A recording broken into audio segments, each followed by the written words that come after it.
మన వ్యక్తి గురించి, మన కుటుంబం వ్యక్తి గురించి మనం మాట్లాడకూడదు అని. కాబట్టి శత్రుత్వం ఎందుకుందో ఆయనకు తెలియాల.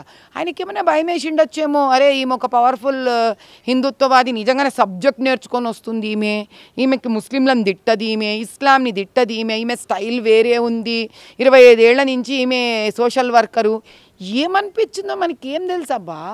ఆ లోగుట్టు పెరుమాళ్ళకెరికి ఆయన దిమాకులో ఏం తిరుగుతుందో నేనేడా చెప్పగలను. నేను సామరస్యంగా ఉన్నానా లేదా, స్నేహపూర్వకంగా నేను ఉన్నానా, ఒక అక్క లెక్క ఆయనతో నేను ప్రవర్తించినా లేదా నేను ఒకటి చెప్తా. కానీ ఆయన మనస్తత్వంలో ఏముందో నేనేడా చెప్తా తండ్రి.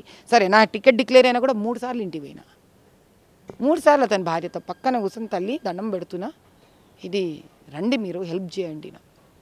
ఇక ఏం చేస్తాం చెప్పు. రాజాసింగ్ పార్టీ నుంచి అవుట్ అయ్యాడు, మాధవీలత పార్టీలో యాక్టివ్ అవుతూ ఉన్నారు అనేది ప్రధాన చర్చ జరుగుతూ ఉంది. గోషామాల్ ఉప ఎన్నిక వస్తే గనక పోటీ చేసే ఆలోచన ఏమైనా ఉందా మీ పార్లమెంటు పరిధిలో ఉన్నటువంటి అసెంబ్లీ నియోజకవర్గం? ఇప్పుడు నన్ను చెప్పిన స్టేట్మెంట్లో ఫస్ట్ తప్పు. రాజాసింగ్ అవుట్ అయ్యిండు, ఇప్పుడు మాధవీలత గారు యాక్టివ్ అవుతున్నారు. నాకు రాజాసింగ్ గారు ఇన్నున్నా అవుట్ ఉన్నా ఫరక్ పడదు తండ్రి.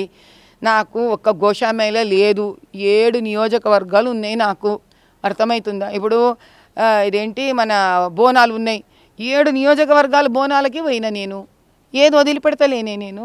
గురువందన ఉంది, గురువందన అన్ని చోట్ల పోయి చేసిన, కారవాన్లో పోయి గురువందన చేసిన, చార్మినార్ పోయి గురువందన చేసిన, నేను గోషామల్ పోయి గురువందన చేసిన, అన్ని చోట్ల పోయి గురువందన ప్రోగ్రాం చేసిన.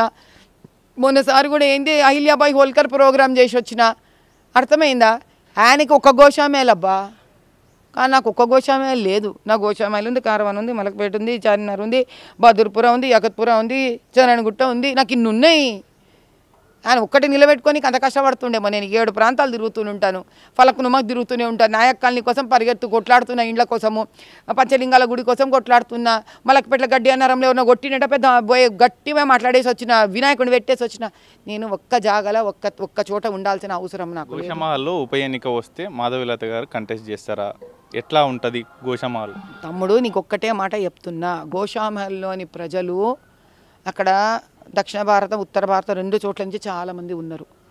వాళ్ళకి మాధవీలత నిలబడాలని ఉంటే కోరిక, మా కార్యకర్తలకు లేదమ్మా నువ్వు నిలబడాలి అనే జోష్ ఉంటే, పార్టీలో నువ్వు నిలబడాలి తల్లి అని పార్టీ కనుక నాకు ఆదేశాలు ఇస్తే, ఆదేశమే అంటున్నాను, ఏకంగా ఆర్డర్ అంటున్నా, party can give me order ఇస్తే ఖచ్చితంగా పోయి గెలుచుకొని వస్తా. అప్పటి వరకు ఆ నియోజకవర్గం జోలికి వెళ్ళారా?